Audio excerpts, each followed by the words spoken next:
Okay, so hi everyone, and well, this is my first proper vlog, and what I'm attempting to do here is explain a bit of the context behind UTMB, a little bit about the race, a little bit about my obsession with the race, a little bit about my obsession with running generally, and an explanation of how I actually got to be standing on the start line in Chamonix. Now, some of you will know about the process you have to go through, but certainly when I first heard of the race, I didn't quite realise how complicated and difficult and mentally and physically draining just getting to that start line would be. So yeah, this vlog explains my journey to that start line, a bit about my obsession with running, and yeah, I hope you enjoy it. Vlog number 1, let's call it. The last one was an intro. This is vlog number 1. Let's go.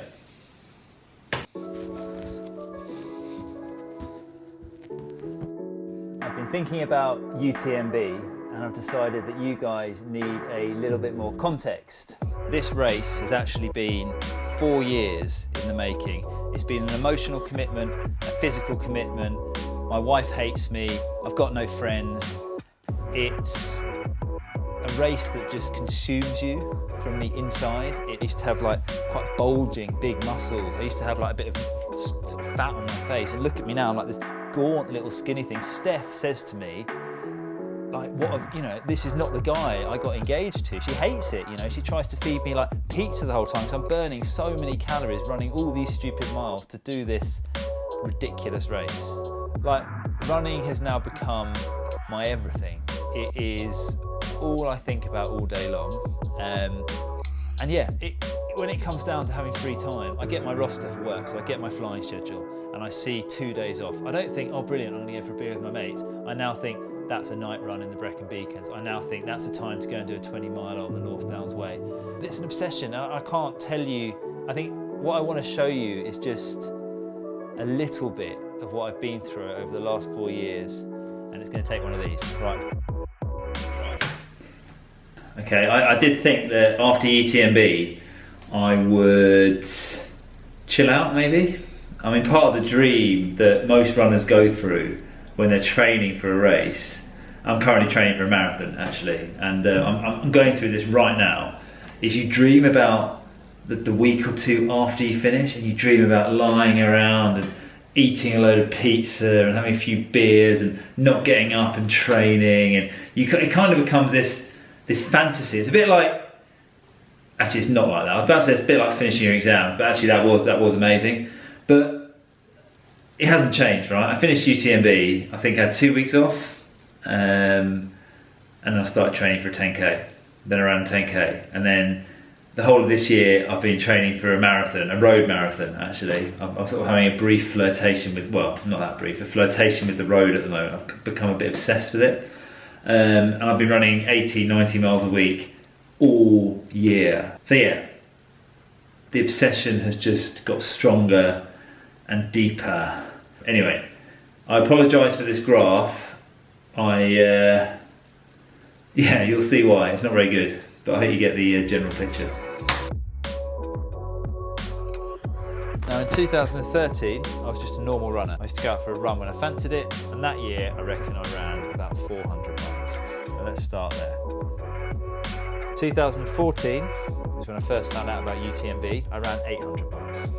2015, 1,200 miles. 2016, 1,800 miles. 2017 was actually a breakthrough year for me, 2,500 miles. 2018, 3,100 miles. And so far this year, I've already run 2,400 miles. I tell you what, I've never actually looked at it in that way before, and that is quite weird, isn't it? So yeah, this year I've already run, well, it'll be 3,000 miles next week. So the graph is going up. It'll be 5,000 miles soon. What's unique about UTMB is that you basically have to prove to the organisers that you are capable of running the course. And these qualification races are 60, 70 mile races. So the first race I did was called UT4M, a race in Grenoble in the Alps, and that was August 2015, 2016 GTAP. This was my first sort of excursion deep into the ultra pain cave. It took me 31 hours. Snowdon, 47 miles, I think 9 hours. Came fourth in that. Did the Brecons, 55 miles, 5,500 metres of climbing, took me 12 hours. Les Templiers, 60 miles, and that took 14 hours. And then moving into 2018, I did what's probably the most famous trail race in the world, Transvulcania. Now that is like a brutal uphill slog. You just run around a big crater. Anyway, it's 47 miles, 5,000 metres of climbing, 9 hours. I then did Ultra Pirineu in northern Catalonia.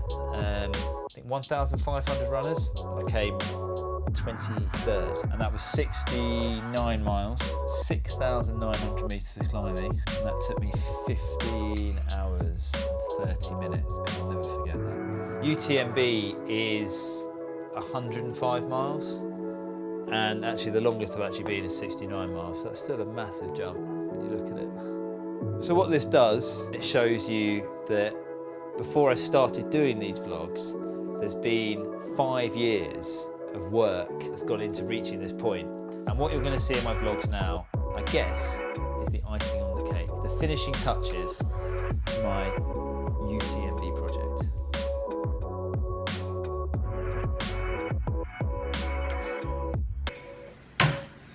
Yeah, that's interesting, because I don't think you could go, well, maybe you could if you had loads of talent, right? But I don't think your average runner, which I am, could go to get into UTMB, go to Chamonix and run the race off 1 year. Like, even if you had a really perfect summer of training, like what I've learned about running is there's no magic kind of formula. What it comes down to is just consistency and time, and like you just keep showing up for your runs. You just keep doing them, and if you can just make that habit a daily habit, you know, running every single day, and over time you just put time in the bank, you put effort in the bank, and you are able to basically build up your strength. It does basically, just what I'm trying to say, it doesn't happen blooming quickly, all right? It's something that takes time. One of the beautiful things about the sport, and one of the things that I really love, and I find it really difficult to explain, is the fact that when someone says to me, Charlie, why do you really like running, right? I always give these really rubbish answers. I'm giving one now, I feel, but what I really love about it is it's all down to you. Like in a team sport, say it's football, right? I used to play football at university. There's 11 of you. You can have a rubbish game. You can play really, really, really badly, and you can still win. And you can all go to the pub, well, you know, we won. Whereas actually in running, if you cross that finish line and you have a good result, there's only one person who is responsible for that result, and that's you. And there's only one way of getting that result. There's no shortcuts. You know, you might have, okay, there might be examples of people who've had a lucky, you know, who've got that real rare natural talent, who can train 10 miles a week and still run well. But most people, it just comes down to hard work, dedication, putting the hours in, rain, wind or shine, and just slowly building yourself up and building that strength. And what that shows me there is, you know, yeah, I had a good summer of training for UTMB, but actually it was the 4 years before that, you know, running in the Pyrenees, doing a 31-hour race, you know, which was just brutal, running Transvulcania, doing Ultra Pirineu, these big mountain races that really honed the skill. So when I got to that start line, it wasn't just, you know, it wasn't just a good summer of training. My vlogs will show like 4 or 5 weeks. It's nothing. That is literally like putting cherries on top of a chocolate cake at the end of baking it. You know, it was just as I said, the icing on the cake. What really mattered were those years before. Anyway, that was vlog number 2. I really hope you enjoyed it. Next time we are going to Chamonix and we're going to run the course. So I'll see you then.